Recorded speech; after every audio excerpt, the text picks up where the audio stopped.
आज मैं जो इंडस्ट्री के लिए जो टैरिफ है उसमें 4 रुपये 4 पैसे कमी का और ऐलान कर रहा हूँ। व्हीलिंग चार्जेस इंडस्ट्री के लिए वो 9 रुपये से कम होगी इंशाल्लाह, 9 रुपये। जो एक्सपोर्ट, ये जो फॉर एक्सपोर्टर्स, इसमें 7.5% से मज़ीद कमी करके 4.5% हम लेके आ रहे हैं। सबको जिनको ये अवार्ड्स मिले हैं, जिन्होंने टॉप किया अपनी अपनी फील्ड में, वो उनको हम ब्लू पासपोर्ट देंगे और they will be ambassador at large. बरामदात बढ़ाने का मिशन, सनतकारों को बड़ा रिलीफ। वजीर आजम का इंडस्ट्री के लिए बिजली के टैरिफ में 4 रुपये 4 पैसे कमी का ऐलान। इस्लामाबाद में तकरीब से खिताब करते हुए कहा, मेरा बस चले तो इसको 10 रुपये मजीद कम कर दूं, लेकिन हाथ बंधे हुए हैं। इंडस्ट्री के लिए व्हीलिंग चार्जेस 9 रुपये से कम होंगे। एक्सपोर्टर्स के लिए टैक्स 7.5% से कम करके 4.5% कर रहा हूँ। शहबाज शरीफ का नामवर एक्सपोर्टर्स को 2 साल के लिए ब्लू पासपोर्ट देने का ऐलान। ताजिर बरादरी का वजीर आजम के ऐलान करदा रिलीफ पैकेज का खैर मकदम। कहा कि आलमी मंडी में मुसाबकत के लिए हुकूमती इकदाम नागुज़ीर था। बिजनेस कम्युनिटी को मजीद रिलीफ की ज़रूरत है।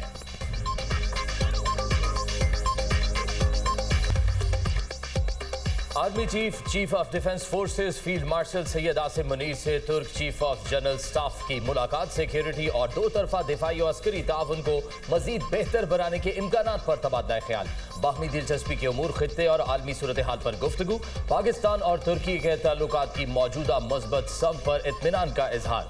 करीबी राब्ता बरकरार रखने के साथ साथ दिफाई ताउन को मजीद फरोग देने की जरूरत पर जोर। फील्ड मार्शल ने कहा, पाकिस्तान और तुर्की के दरमियान देरीना बरादराना ताल्लुकात हैं। ताल्लुकात मुश्तरका, तारीखी, बाहमी एतमाद और मजबूत अवामी रवाबित पर मबनी है। फील्ड मार्शल ने तुर्क मुसल्लह अफवाज की जानिब से फराहम की जाने वाली हिमायत और ताउन को सराहा। 2 तरफा अस्करी ताल्लुकात को मजीद मजबूत बनाने के लिए पाकिस्तान के अज़्म का इयादा। जनरल सल्जोक बेरदकार ओगलो की जनरल हेडक्वार्टर्स आमद। मुसल्लह अफवाज के चाको चौबंद दस्ते ने गार्ड ऑफ ऑनर पेश किया।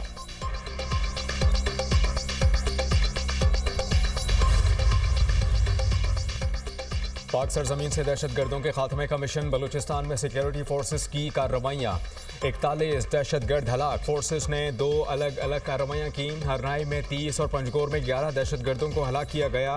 कार्रवाइयाँ फितना उल हिंदुस्तान के खिलाफ की गईं। दहशतगर्दों से भारी मिकदार में मुनीशन और बारूदी मवाद बरामद। दहशतगर्दों के ठिकाने तबाह। फितना उल खारिज और फितना उल हिंदुस्तान के दीगर दहशतगर्दों से बैंक डकैती से लूटी गई रकम भी बरामद।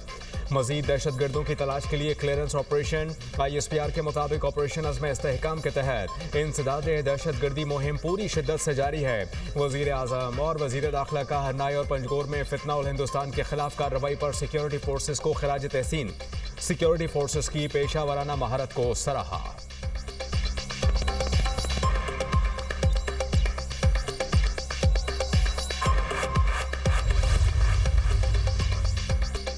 सीवरेज लाइन में गिरकर जान बहक मां बेटी आबाई इलाके शोरकोट में सपुर्द खाक 24 साला सादिया और बेटी रिदा फातिमा की नमाज जनाजा में शहरियों की बड़ी तादाद में शिरकत। हर आंख अश्कबार। सानेहा भाटी गेट पर IG पंजाब की हाई पावर कमेटी की इंक्वायरी रिपोर्ट मुकम्मल। SP सिटी, SDPO और SHO की गफलत पाई गई। पुलिस जराये के मुताबिक SP की मौजूदगी में मतवफी खातून के शौहर पर SHO के रिटायरिंग रूम में तशद्दुद किया गया। कमेटी ने तीनों अफसरान को गफलत का मुर्तकिब करार दे दिया। कमेटी ने IG पंजाब को सिफारिशात भिजवा दी। अफसरान के खिलाफ कार्रवाई का हतमी फैसला IG पंजाब करेंगे। DIG ऑपरेशंस की शौहर को हिरासत में लेने और तशद्दुद की इतलात पर SHO DSP के खिलाफ कार्रवाई। SHO भाटी गेट ज़ैन अब्बास मुअत्तल, DSP को show cause notice. SP city मुतालिका पुलिस के रिस्पॉन्स का तयन करने के लिए तहकीकात करेंगे। इंक्वायरी में खावंद और धेवर को हिरासत में लेने के मुहर्रिकात का तयन किया जाएगा।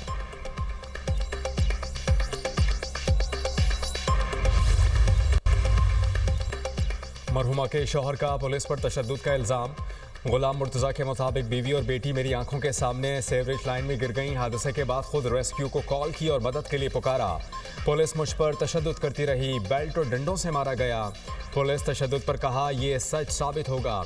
जिस रिक्शे में हम सवार थे वो मेरे कज़न का था। पुलिस बयान लिखवाना चाहती थी, रिक्शा किसी और का है। दौरान हिरासत SP बीवी की तस्वीर लेकर आया, मैंने उसे पहचान लिया। DIG ने तशद्दुद करने पर SHO ज़ैन अब्बास की सरजनिश की। मरियम नवाज ने हमारी दादरसी की। पुलिस का रवैया जालिमाना था। पुलिस ने जाँ-बहा खातून के वालिद और मुद्दई मुकदमे से सादा कागज़ पर अंगूठा लगवा लिया।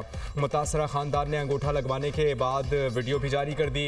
इल्ज़ाम आयद किया कि कसूरवार महकमों को रिलीफ देने के लिए सादा कागज़ पर ज़बरदस्ती अंगूठे लगवाए और साइन कराए गए। पुलिस तर्जुमान ने कहा कि मुतवफ़्फ़ी खानदान के वालिद का अंगूठा किसी को रिलीफ देने के लिए नहीं लगवाया गया।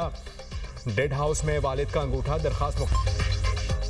बानी पीटीआई की उनके मुआलिद से मुलाकात का कभी इम्कान। Program tonight with Samar Abbas में गुफ्तगू करते हुए कोऑर्डिनेटर वजीर आजम इख्तियार वली का कहना था, हुकूमत इस मामले पर सोच विचार कर रही है। हो सकता है आइंदा 24 से 48 घंटों में मुलाकात हो जाए।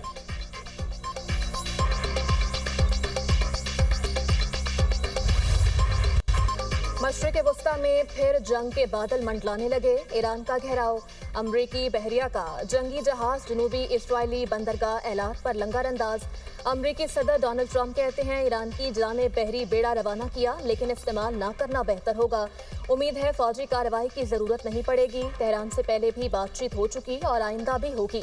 ट्रंप ने चीन को बरतानिया और कनाडा के लिए खतरा करार दे दिया। बोले चीन के साथ बढ़ते तिजारती ताल्लुकात पर इत्तेहादी मोहतात रहें।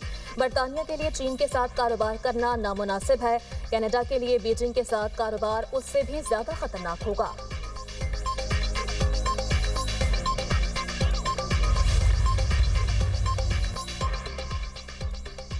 ईरान के पास मुआहिदा करने का मौका था, इसे जौहरी सलाहियत में इजाफा नहीं करना चाहिए। सदर ट्रंप जो चाहेंगे पेंटागन करने के लिए तैयार है। अमरीकी वजीर दिफा पेट हेग्सेथ ने वाजे कर दिया। तर्जुमान ईरानी फौज का कहना है, हमला हुआ तो फौरी और फैसला कुन जवाब देंगे। अमरीकी अड्डे हमारे मिसाइलों की रेंज में हैं। खित्ते में अमरीकी फौजी अड्डे और तैयारा बरदार जहाज हमारे अहदाफ होंगे।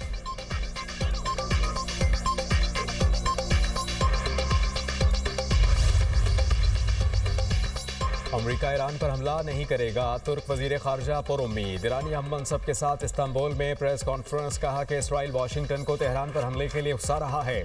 तुर्की ईरान के अंदरूनी मामलात में मुदाखलत के खिलाफ है। अमरीका और ईरान अपने मामलात मुज़ाकरात की मेज़ पर हल करें। अमरीका ईरान एटमी मुज़ाकरात बहाल होने चाहिए। ईरानी वजीर खारजा ने कहा कि ईरान अमरीका के साथ मुज़ाकरात की बहाली के लिए तैयार है। कोई भी बातचीत मुनसिफाना और बाहमी एहतराम पर मबनी होनी चाहिए। खित्ते में पेश आने वाले वाक़यात बैरूनी ताकतों की मुदाखलत का नतीजा है। इसराइल खित्ते के ममालिक को कमज़ोर करने की कोशिश कर रहा है। जंग भड़काने की इसराइली ख्वाहिश में कभी कमी नहीं आई। इसराइल पूरे खित्ते को अपने साथ जम करने की कोशिश कर रहा है।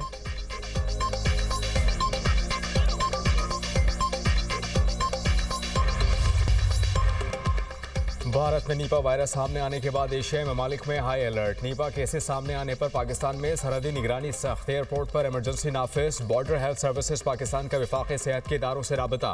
पेम्स अस्पताल और DGO को खतूत अरसाल। इंतजामात की हिदायत। कई ममालिक में भारतीय मुसाफिरों की स्क्रीनिंग शुरू। WHO के मुताबिक नीपा वायरस में अमवात की शरह 70% है। गला, सड़ा और ख़राब फल खाने से नीपा वायरस फैल सकता है। नीपा वायरस जानवरों से इंसानों में मुंतकिल हो सकता है। माहिरीन सेहत ने कहा कि सर्विलियंस सबसे ज़रूरी है। स्क्रीनिंग का अमल किया जाए। जहां मरीज या मोहल्लिक एरिया है वहां जाने से गुरेज किया जाए।